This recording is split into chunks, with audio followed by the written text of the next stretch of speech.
सही बच्चों को नमस्कार। मेरा नाम जगदीश सोलंकी और आप देख रहे हो physics bye Jagdish Solanki YouTube channel. इस चैनल में आप सभी का स्वागत है। बच्चों, आज महत्वपूर्ण प्रश्न लेके आया है। बर्नौली का जो प्रमेय होता है उस प्रमेय का एक उदाहरण है। बर्नौली प्रमेय हमने पिछली वीडियो में पढ़ रखी है। उसका एक एग्जाम्पल इस यहाँ पे है कि तेज आंधी तूफान में टीन की छतें उड़ जाती है क्यों। आपने देखा होगा गाँव में कि जो चद्दर होते हैं, पतरे होते हैं, जब तेज आंधी तूफान आता है तो पतरे या चद्दर या टीन की जो छतें होती है वो उड़ जाती है। इसका क्या कारण है, ये हम बर्नौली प्रमेय से इसको हम एक्सप्लेन करेंगे, इसको हम समझाएंगे। तो बर्नौली प्रमेय इसके पहले हमने पढ़ रखी है कि बर्नौली प्रमेय क्या होती है कि जो तीनों ऊर्जाएं जो होती है, दाब ऊर्जा, गति ऊर्जा और स्थिति ऊर्जा, इन तीनों ऊर्जाओं का योग हमेशा नियत होता है, कांस्टेंट होता है। ये बर्नौली का प्रमेय हमने पिछली वीडियो बना रखा है। तो तीन ऊर्जा होती है, दाब ऊर्जा, गति ऊर्जा और स्थिति ऊर्जा। इन तीनों का जो योग होता है हमेशा वो कांस्टेंट या नियतांक के बराबर होता है। अब एक चीज़ इसमें ध्यान रखना है, कांस्टेंट या नियतांक यदि हो रहा है तो इसका मतलब ये है कि यदि एक ऊर्जा बढ़ रही है तो दूसरी ऊर्जा का मान हमेशा कम होगा, तभी योग नियत होगा। यदि एक बढ़ी तो दूसरा का मान क्या होना चाहिए, कम, तब उनको हम योग करेंगे तो उसका मान कांस्टेंट या नियत होगा। अब यहाँ पे क्या होता है कि जब तेज आंधी तूफान आता है तो जब तेज गति से आंधी तूफान आता है तो उसकी जो वेग होता है, गति ऊर्जा ज़्यादा होती है। पता होना चाहिए कि गति तेज आंधी तूफान में क्या होती है, हवा की जो गति होती है, वेग होता है वो ज़्यादा होता है। जब गति ज़्यादा होगी तो उसकी गति ऊर्जा भी क्या होगी, ज़्यादा होगी। तो काइनेटिक एनर्जी क्या आ जाएगी, गति ऊर्जा बढ़ जाती है।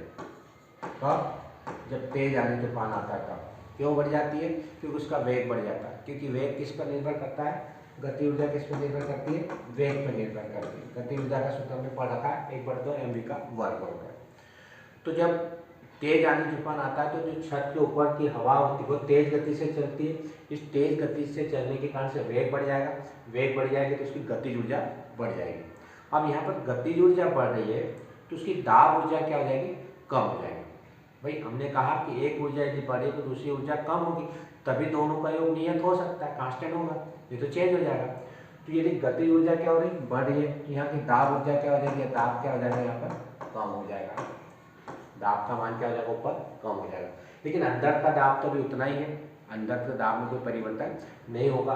तो यहाँ अंदर का दाब क्या हो, यहाँ ऊपर दाब कम और यहाँ दाब अधिक हो गया, अधिक दाब हो गया।